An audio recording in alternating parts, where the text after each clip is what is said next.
दोस्तों ये खबर मुझसे तो बोली नहीं जा रही है क्योंकि वाकई में मैं जब से कवरिंग कर रहा हूँ, जब से एक दिल में धक धक थी, एक अंदेशा था कि भाई सैयद अली खामनेई को कुछ हो चुका है। लेकिन सभी लोग झुटलाते रहे, ईरान के उन्होंने मना कर दिया था, लेकिन इसराइल उसको कंफर्म कर चुका था। और इंडिया के भी कई न्यूज़ चैनल में चल रहा था कि भाई सैयद अली खामनेई एलिमिनेट हो चुके हैं। लेकिन अब खुद अमरीकी ऑफिशियल्स ने ये बता दिया है कि सैयद अली खामनेई अब हमारे बीच में नहीं। दोस्तों जी हाँ दोस्तों, वो शहीद हो चुके हैं।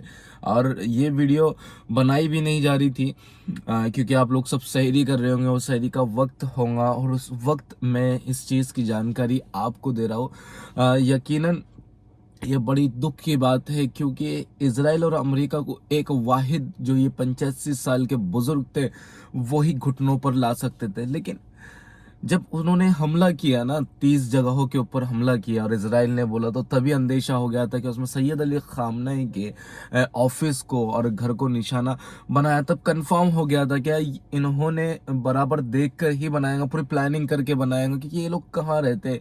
क्योंकि इनकी नाजायज़ औलाद ऑलरेडी ईरान में रहते ही है। जैसे इनके जो एजेंट्स हैं और कई प्रोटेस्ट हुए और उन्होंने कहा कि हम सैयद अली खामनेई को ख़त्म करना चाहते हैं। तो ये अब हमारे बीच में नहीं रहे, वो शहीद हो चुके हैं। और मेरे पास अल्फाज भी नहीं है, मैं किस तरीके से आपको इसकी जानकारी दूं, किस तरीके से मैं बोलूं। मैं भी खुद पूरा हल चुका हूं क्योंकि ये अब मनमानी करने के लिए उतारू रहेंगे। क्योंकि ये एक वाहिद शख्स था जो 85 साल का बूढ़ा, इन लोगों को उन्होंने नानी याद दिलाई हुई थी। लेकिन अब अफसोस की बात, वो शहीद हो चुके हैं उनके हमले में। दोस्तों उनके जो मकान है वो जहाँ पर मौजूद थे वहाँ पर कोई नॉर्मल हथियार नहीं चले गए, वहाँ पर क्लस्टर बम मारे गए, क्लस्टर बम।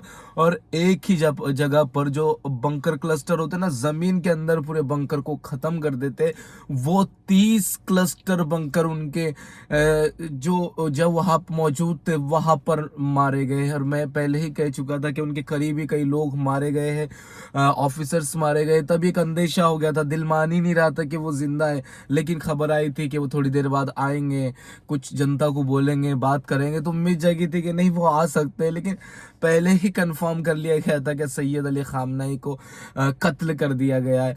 दोस्तों अब डोनाल्ड ट्रंप ने भी कंफर्म कर दिया है कि हमने कत्ल कर दिया है। अभी तक कोई ईरान का स्टेटमेंट नहीं आया। मैं आपसे पहले ही कहा कि ईरान जल्दी एक्सेप्ट नहीं करता, ईरान बहुत दिन के बाद, 2-3 दिन के बाद एक्सेप्ट करता है, वो करता है।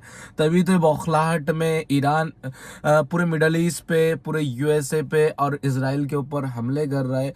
अब हम सिर्फ ईरान के लिए दुआ कर सकते हैं, बाकी कुछ नहीं कर सकते। तो मेरे जितने भी भाई है जो ईरान की जिनको लगती है, तो वो प्लीज़ उनके लिए दुआ ज़रूर करें।